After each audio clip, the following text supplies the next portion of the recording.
अगर तुमने एनसीईआरटी पे कमांड कर लिया, तुम्हारा बोर्ड का डर हमेशा के लिए खत्म हो जाएगा। चलिए वेक्टर के क्वेश्चन को सॉल्व करते हैं, अपने अंदर के डर को भगा। हाँ, तो नजरिया बोर्ड पे ध्यान दीजिए, ये हमारा थर्ड क्वेश्चन है। Write two different vectors having same direction. इन डायरेक्शन हमें क्या रखना है? सेम रखना है। तो मैंने आपको बताया, चलिए हमने एक वेक्टर ले लिया, ए वेक्टर हमने ले लिया क्या?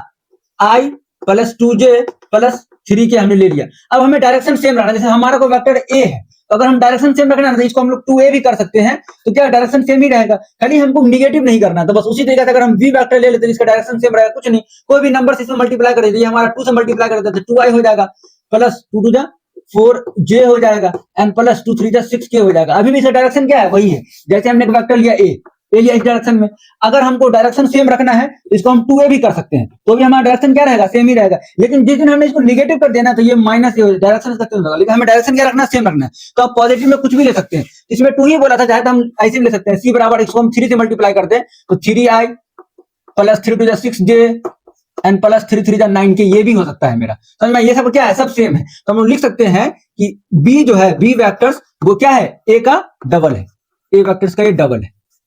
तो ये हो गया हमारा, यही आंसर हो गया। तो इसे आप बहुत सारा आंसर लिख सकते हैं। तो एनसीईआरटी के सभी क्वेश्चन को सॉल्व करने के लिए आप हमें फॉलो कर सकते हैं।